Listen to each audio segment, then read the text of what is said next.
శ్రీరామ్ సాగర్ ప్రాజెక్టులో సోమవారం ఉదయం 6 గంటలకు నీటి మట్టం 1079.80 అడుగులకు చేరింది.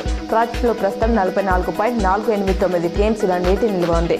గత 24 గంటల్లో సగటున 2894 క్యూసెక్ల ఇన్ఫ్లో నమోదవగా 963 క్యూసెక్ల అవుట్లో కొనసాగుతుంది. వర్షాలతో సమస్తాన్ సెన్నపల్లి వాటర్ ఫాల్ జలకలను సంతరించుకుంది. ఆదివారం సెలవు కావడంతో ప్రకృతి ప్రేమికులు, చుట్టుపక్కల గ్రామాల ప్రజలు, కుటుంబ సభ్యులు చిన్నారులతో పెద్ద సంఖ్యలో తరలివచ్చారు. జలపాతం అందాలను సెల్ ఫోన్లో బంధించి సోషల్ మీడియాలో స్టేటస్లు పెట్టుకున్నారు. పిల్లలు నీటిలో ఆటలాడుతూ సందడి చేయగా తల్లిదండ్రులు ఆనందించారు. తెలంగాణ గవర్నర్ శివప్రతాప్ శుక్లా మంగళవారం నిజామాబాద్ జిల్లాకు రానున్నారు. హెలికాప్టర్ ద్వారా కలెక్టరేట్ చేరుకునే ఆయన ఉదయం 11 నుంచి పోలీస్ పరేడ్ గ్రౌండ్లో యాంటీ డ్రగ్స్ అవేర్నెస్ ప్రోగ్రాం, మద్యం డ్రగ్స్ వ్యతిరేక అవగాహన సదస్సులో పాల్గొంటారు. అనంతరం జాతీయ పసుపు బోర్డు వద్ద రైతులతో సమావేశమై తదుపరి పిహెచ్ఆర్ కన్వెన్షన్ సెంటర్లో లబ్ధిదారులకు ఆర్థిక సాయం పంపిణీ కార్యక్రమంలో పాల్గొంటారు. కాంగ్రెస్ 420 హామీలతో ప్రజలను మోసం చేసిందని కేటీఆర్ విమర్శించారు. రాష్ట్ర ప్రభుత్వం 1000 రోజులు దగాపై సమరభేరి మోగించనున్నట్లు ప్రకటించారు. సెప్టెంబర్ 2 నుంచి రాష్ట్ర వ్యాప్తంగా నిరసనలు చేపట్టనున్నట్లు వెల్లడించారు.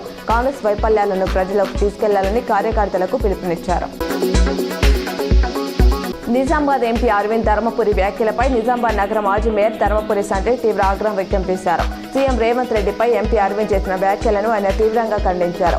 రాజకీయ విమర్శలు విధానపరంగా ఉండాలే తప్ప వ్యక్తిగత విమర్శలకు దిగజారడం సరికాదన్నారు. నామినేటెడ్ పదవులను సెప్టెంబర్లో భర్తీ చేస్తామని పీసీసీ చీఫ్ మహేష్ గౌడ్ ప్రకటించారు. నిజామాబాద్లో జరిగిన కాంగ్రెస్ నేతల సమావేశంలో ఈ ప్రకటన చేశారు. పార్టీ కష్టకాలంలో జెండా మోసిన పాత కార్యకర్తలకి 70 నుంచి 80% పదవులు ఇస్తామన్నారు. కొత్త వారికి 20% అవకాశం ఉంటుందని స్పష్టం చేశారు. 22A భూముల అంశంపై పూర్తి అవగాహన, విషయ పరిజ్ఞానం ఉన్న కాంగ్రెస్ నాయకులు ఎవరైనా బహిరంగ చర్చకు రావాలని బీజేపీ నిజామాబాద్ జిల్లా అధ్యక్షుడు దినేష్ కులాచారి సవాల్ చేశారు. కాంగ్రెస్ నాయకులకు ఈ అంశంపై నిజంగా చిత్తశుద్ధి ఉంటే చర్చకు రావాలని డిమాండ్ చేస్తారు. ఒకవేళ చర్చకు రాకపోతే రాష్ట్ర పార్టీ సూచన మేరకు రెవెన్యూ మంత్రి పొంగులేటి శ్రీనివాసరెడ్డి రాజీనామా చేయాలన్నారు.